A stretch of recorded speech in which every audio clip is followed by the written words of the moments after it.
Bible का वचन कहता है कि जब इजरायली मिस्र से बाहर निकलने लगे, तो उस समय जब वो बाहर निकल रहे थे, तो वहाँ पर एक वचन निर्गमन 12 अध्याय 35 और 36 आयत में एक आयत लिखा गया है कि जब वो निकलने लगे वहाँ से, तब परमेश्वर ने उनके हृदय को ऐसा दया से भर दिया कि वो कंगाल होकर मिस्र से नहीं निकले। और इसलिए मूसा के कहने के अनुसार मिस्रियों से सोने चांदी के गहने और वस्त्र मांग लिए। और फिर आगे लिखा 36 में कि यहोवा परमेश्वर ने मिस्रियों को अपनी प्रजा के ऊपर ऐसा दयालु किया कि उन्होंने जो जो मांगा उन सब को दिया, और इस प्रकार इजरायलियों ने मिस्रियों को लूट लिया। मतलब दया से भर दिया परमेश्वर ने मिस्रियों को, और मिस्री लोगों ने जो भी सोने चांदी गहने जो भी थे वो सब कुछ इजरायली लोगों को दे दिए। तो आज परमेश्वर नहीं चाहता कि आप कंगाली की दशा में ही रहें, आप दुख के दशा में रहें। जब आप परमेश्वर आपकी दुहाई सुनता है और जब आप परमेश्वर के साथ सही नियमों में जीना शुरू करते हैं, तब परमेश्वर आपके जीवन की तमाम समस्याओं का हल बनता है। आज आपकी प्रार्थना आपको वहां से बाहर निकाल रही है जहां आप दुखों में थे, जहां आप पीड़ा में थे, कष्ट में थे, आपको बाहर कर रही है। परमेश्वर चाहता है कि उसके वचन के अनुसार आपको जिंदगी जीना है। परमेश्वर के वचन के अनुसार हमें आगे बढ़ना है। ये सोचकर कि परमेश्वर शायद नहीं है और हम बुरे काम करें, आपके लिए दुख की चीजें पैदा होंगी। आप जहां से भी हैं, मैं आपको तो नहीं देख रहा, पर आप मुझे देख रहे हैं। आप जहां से भी हैं, अगर आपके मन में ये चीजें या मन से ये ख्यालात आने लगे कि शायद परमेश्वर यहाँ नहीं है, शायद प्रभु अब कुछ अच्छा नहीं करेंगे, तो ये आपकी बहुत गलत फहमी है। किसी ने कहा, जिसको वचन की ना समझ थी, किसी ने कहा कि यदि परमेश्वर होता तो चर्च क्यों बंद होते। किसी ने कहा कि यदि परमेश्वर होता तो प्रभु के दास जेल क्यों जाते। तो आपको ये बातें समझ में नहीं आ रही हैं, आपने बाइबल को पढ़ा नहीं है, आपने यीशु को जाना नहीं है। ये सब सारी चीज़ें आती हैं और चली जाती हैं। दानियल जब शेर की मांद में गया, आपने वचन पढ़ा कि नहीं पढ़ा? जब वो शेर की मांद में जाता है, तो शेर की मांद में जाने के बाद परमेश्वर वहां पहले से ही था, और जब शेर के मांद से वो बाहर आता है, तब आप सोचते हैं कि वो शेर की मांद में जब जाता है तो किसी ने सोचा होगा कि हाँ सब कुछ तो खत्म हो गया। लेकिन वो शेर की मांद से जब बाहर आता है तो सारे लोग क्या हो गए? आश्चर्यचकित हो गए। और उसके बाद आपने वहां पर परमेश्वर के राज्य को किस रीत से बढ़ते हुए देखा। शद्रक मेशक अबेदनगो आग की भट्टी में डाल दिए गए।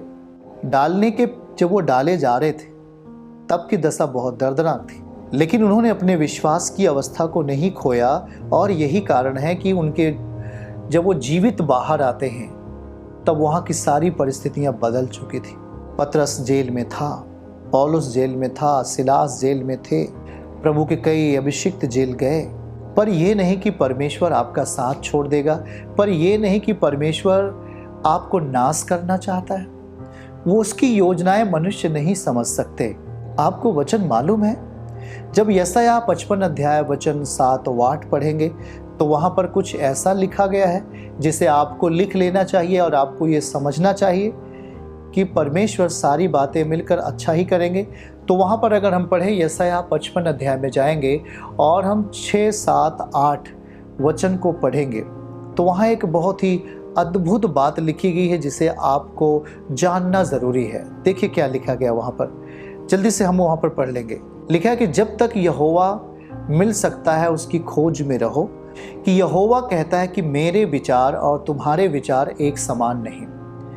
आप कुछ और सोच रहे हैं, लेकिन परमेश्वर ने जो सोचा है वो सही सोचा है। न तुम्हारी गति और मेरी गति एक सी है। आगे पढ़ लीजिए। फिर परमेश्वर कहता है क्योंकि मेरी और तुम्हारी गति में, मेरे और तुम्हारे सोच और विचारों में आकाश पृथ्वी का अंतर है। जरा इतना सोच का अंतर है, तो आप क्या समझते हैं, आप क्या समझ रहे हैं? और फिर उसके बाद जब हम रोमियो की किताब को पढ़ेंगे, रोमियो अध्याय 8 के किताब 8 में जाएंगे और 28 आयत को पढ़ेंगे। वहाँ पर तो क्या लिखा गया है? हम जानते हैं कि जो लोग परमेश्वर से प्रेम रखते हैं उनके लिए सब बातें मिलकर भलाई ही को उत्पन्न करती है, अर्थात उन्हीं के लिए जो उसकी इच्छा के अनुसार बुलाए हुए। फिर से देखिए, हम जानते हैं कि जो लोग परमेश्वर से प्रेम रखते हैं सवाल आपसे करें, क्या आप परमेश्वर से प्रेम रखते हैं? सच है तो उनके लिए सब बातें मिलकर भलाई को उत्पन्न करती हैं। तो आपके सामने ये उत्तर मिल गया। तो आपको अपना आत्मिक काम छोड़ने की ज़रूरत नहीं है। अगर आप प्रेयर के टाइम घूम रहे हैं तो ये आपके लिए गलत है। प्रार्थना के समय आपको प्रार्थना करनी है। जो जो चीज़ें आप आत्मिक रीति से बढ़ोतरी के लिए कर सकते हैं, वचन को पढ़ना है, प्रार्थना को करना है और हर एक आत्मिक काम को पूरा करना है जिसे मसीह ने आपको कहा है, जिसे प्रभु ने आपको कहा है। और यदि आप ये सोच लेंगे कि ये क्यों हो गया, ऐसा नहीं होना चाहिए, ऐसा क्यों हो गया, ऐसा नहीं होना चाहिए, तो ये आपका सोचने का विषय नहीं है, क्योंकि परमेश्वर हमारे विषय में सोचता है। आप क्या सोच रहे हो, परमेश्वर क्या सोच रहा है, जमीन आसमान का फर्क है। आपको बस केवल एक ही बात सोचना है, हे प्रभु मैं तेरे वचन में और कैसे बढ़ूं, ये सोचो। हे परमेश्वर मैं संगति में और कैसे बढ़ूं, हे प्रभु मैं कलीसिया के साथ और कैसे संगति में रहूं, मैं और कैसे आशीषों के रास्ते हमारे लिए खुल पाएंगे, कैसे मैं आपके राज्य में बढ़ूंगा। आपको ये सब सारी बातों को सोचना है और फालतू चीज़ें आपके जीवन में नहीं सोचना है। सही चीज़ों को सोचेंगे तो सही चीज़ें आपके जीवन में पैदा होंगी। Hallelujah, hallelujah. तो आपने क्या देखा, परमेश्वर सामर्थी है, वो अद्भुत करने वाला परमेश्वर है, उसकी शक्ति अगम्य है, उसकी सामर्थ्य के सामने कोई भी रुक नहीं सकता, उसकी योजनाओं के सामने कोई भी ठहर नहीं सकता। उसका नाम ही है अद्भुत युक्ति करने वाला, उसका नाम ही है सामर्थी परमेश्वर। तो आज अब्राहम जिस रीत से परमेश्वर के स्पर्श को, परमेश्वर के चलन को, उसके कामों को प्राप्त किया, उसी तरह आप भी अपने जीवन में, अपने परिवारों में उसके कामों को देख पाएंगे। जब आप परमेश्वर के साथ समय व्यतीत करेंगे तो आपके बेटे और आपकी बेटी को वो व्यभिचार से बचाएगा और छुड़ाएगा। जब आप परमेश्वर के साथ समय व्यतीत करेंगे तो वो आपके पैसों का व्यर्थ हानि नहीं होने देगा। जब आप माँ बाप होकर परमेश्वर के साथ समय व्यतीत करेंगे तो आपके बच्चों के पढ़ने वाला जो होगा उसकी बुद्धि अच्छी होगी। जब आप माँ बाप होकर परमेश्वर के साथ समय व्यतीत करेंगे तो वो बच्चे भी परमेश्वर के साथ समय व्यतीत करने के लिए आत्मा उत्पन्न करेगा और उनके जीवन में भी परमेश्वर एक अलग विषय को तैयार करेगा जो उन्हें हर खतरों से छुड़ाएगा। तो आप जब संपूर्ण परिवार, आप आपके संतान बैठकर परमेश्वर को महिमा देते हैं, उसको धन्यवाद देते हैं, तब आपके परिवार के लिए अच्छी चीज़ें तैयार होती हैं। आज एक स्त्री, जब लूका 18 अध्याय में अभी हम आपको पढ़ा रहे थे कि जब वो हियाब नहीं छोड़ती है और प्रार्थना करती है तब उसके लिए सही जजमेंट आ जाते हैं, उसके लिए सही निर्णय आ जाते हैं और वो अपने जीवन में प्रसन्नता को देखती है। तो आज आपका परिवार क्या प्रार्थना का परिवार है? क्या आपका परिवार पवित्रताई में जीने वाला परिवार है? क्या आपका परिवार सही रीत से बीज बोने वाला परिवार है? क्या आपका परिवार अब सही रीत से दशवांश उठाई हुई भेंटों को परमेश्वर के राज्य के लिए बोने वाले हैं? क्या आप सही रीत से परमेश्वर के राज्य के लिए तैयार हैं? आप इन चीज़ों को, इन गड़बड़ियों को अगर नहीं है तो इन्हें सही करो। इस पर सोचो कि प्रभु मैं प्रार्थना नहीं कर पाता हूँ, आज से मैं प्रार्थना करने के लिए तैयार हूँ। प्रभु आज से मैं और जल्दी ही प्रार्थना करने के लिए उठूंगा, आज से मैं और तेरे वचनों को पढ़ूंगा और तेरे वचनों को कलीसिया के साथ बैठकर सीखूंगा और परमेश्वर में कलीसिया के साथ और अधिक नम्रता के साथ और खराई के साथ जीऊंगा। हे परमेश्वर, मैं अपने जीवन के हर भाग का हिस्सा तेरे राज्य के लिए बीज के तौर पर बोऊंगा। प्रभु मैं खराई से जीवन जीऊंगा। आप इन विषयों पर जब और इसे आप सही करते हैं तो परमेश्वर आपके लिए और बेहतर सोचता है। हालेलुया। अब्राहम परमेश्वर के इच्छा के अनुसार चला है और इसीलिए परमेश्वर की जिम्मेवारी बनती है कि परमेश्वर उसे छुड़ाए। आज अगर आप परमेश्वर के इच्छा के अनुसार जी रहे हैं तो परमेश्वर आपके परिवार को, या जो आप पति पत्नी के रूप में हैं वो आपको संभालेगा। जो निसंतान है उन्हें संतान देकर आशीष देगा। आपके बच्चों से हर एक बुरे चीज़ों को वो काट कर छाट कर बाहर करेगा। आपके परिवार की तमाम बुरी चीज़ों को, नशे की चीज़ों को, गुनाह की चीज़ों को वो निकाल कर बाहर करेगा। याद रखना है, प्रार्थना के साथ रहना है। यिर्मयाह 33 वचन 3 में क्या लिखा है? अगर हम ध्यान से देखें, यिर्मयाह 33 वचन 3 में क्या लिखा है? यदि तू प्रार्थना करता है तो परमेश्वर प्रार्थना में ही लिखा है कि मुझसे प्रार्थना कर, मुझसे प्रार्थना कर और मैं तेरी सुनकर तुझे बड़ी बड़ी और कठिन बातें बताऊंगा जिन्हें तू अभी नहीं समझता। यह परमेश्वर का अनुग्रह, उसका दान है। जब आप परमेश्वर के साथ समय व्यतीत करने के लिए अपने आप को तैयार करते हैं, आप अपने बच्चों के अंदर क्या गड़बड़ी हो रही है आप जान सकते हैं और उसे सही दिशा में ला सकते हैं।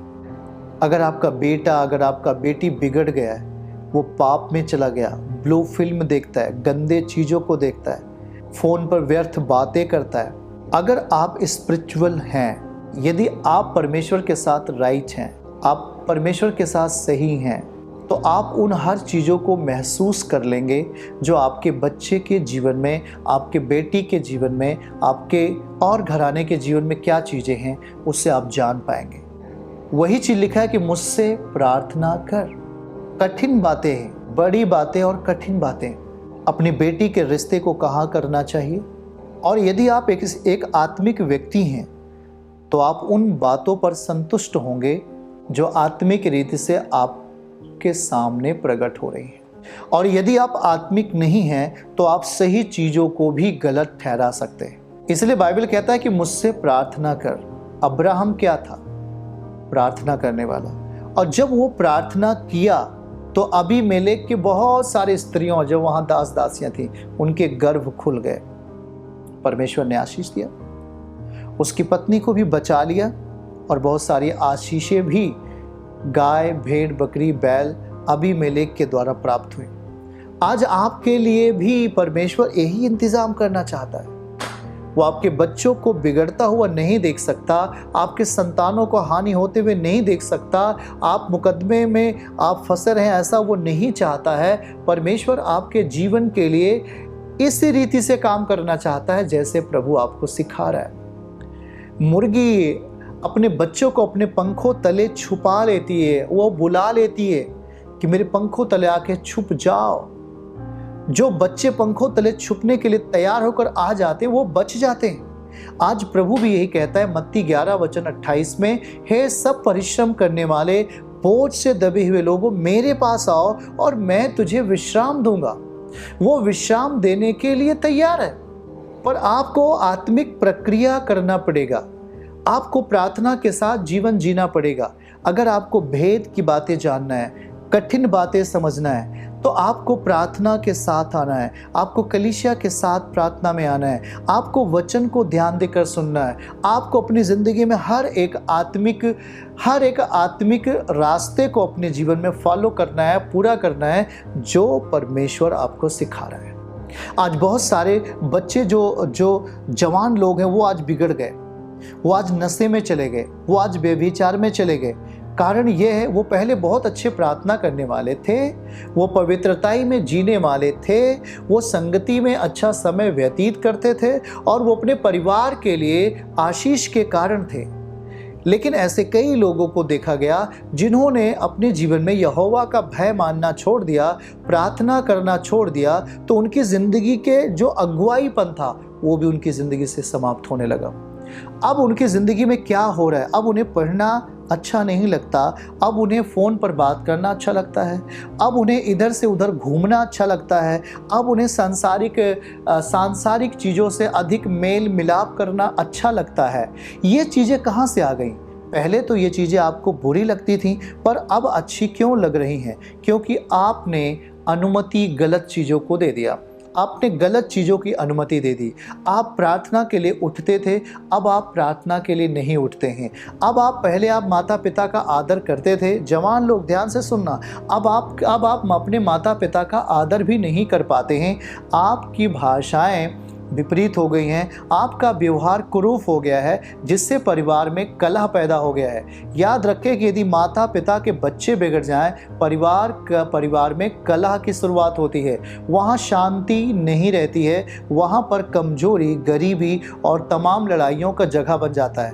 क्योंकि उस बेटे ने, उस बेटी ने अब परमेश्वर से बात करना बंद कर दिया है। क्योंकि परमेश्वर तो सब कुछ देखता है, परमेश्वर सब कुछ जानता है। आप क्या मन में सोच रहे हैं परमेश्वर को मालूम है। अब माता पिता को ये नहीं पता कि वो मन में क्या सोच रहे हैं, परमेश्वर जानते कि आप मन में क्या सोच रहे हैं। इसलिए उस व्यक्ति के अंदर एक भय होता है कि यदि मैं कुछ भी गलत करता हूँ, परमेश्वर मुझे जानता है, यहोवा समझता है। आज बहुत सारे जवान लोग इन चीज़ों से उनको लगता है कि यदि मैं यीशु को जान जाता हूँ, यदि मैं यीशु से प्रार्थना करूँगा तो मैं गलत काम नहीं कर पाऊँगा, मैं बुरे काम नहीं कर सकता, मैं गलत लोगों के साथ नहीं ठहर सकता, मैं गंदी चीज़ों में शामिल नहीं हो सकता। और यही कारण है वो शैतान उन्हें अलग करता है, मसीह के झुंड से अलग करता है, आत्मिक एरिया से उन्हें अलग कर देता है और वो बाड़ा तोड़ देते। तो बाइबल कहता है जो बाड़ा तोड़ेगा उसे सर्प डसता है, जो सीमा को लांघता है उसे सर्प डसता है। तो आपका मतलब क्या है? आप क्या समझ पा रहे हैं कि आप अपने जीवन में जो कुछ भी आज्ञाओं को मिस करते हैं, परमेश्वर के बाउंड्री से आप बाहर जाते हैं, तो आपके लिए समस्या खड़ी रहती है। आप अपने माँ बाप के लिए समस्या का कारण बनते हैं, आप अपने परिवार के अन्य लोगों के लिए समस्या का कारण बनते हैं। इसीलिए प्रभु यहाँ कहता है मुझसे प्रार्थना कर और मैं बड़ी बातें बताऊंगा। जितना प्रार्थना करने का जिम्मेवारी हमें है, जितना मैं प्रार्थना करता हूँ उतना ही प्रार्थना आपको भी करना चाहिए। मैं समझ रहा हूँ यदि मैं प्रार्थना करता हूँ तो आप मेरे इतने प्रार्थना नहीं कर सकते जितना मैं करता हूँ, तो लेकिन आपको कम से कम 1 घंटे 1.5 घंटे दिन भर में आपको प्रेयर करनी चाहिए। आपको परमेश्वर के साथ बैठ करके अपनी वो हर बातें प्रभु के सामने रखना चाहिए, जिससे कि परमेश्वर का हाथ आपके परिवार पर प्रकट हो। चर्च की सभी प्रार्थनाओं को और परमेश्वर के दास के द्वारा टीचिंग सुनने के लिए और अपडेट्स को जानने के लिए हमारे इस चैनल को सब्सक्राइब करें और साथ में बेल आइकन को जरूर दबाएं ताकि जब भी लाइव प्रार्थना हो तो सबसे पहले आप देख सकें।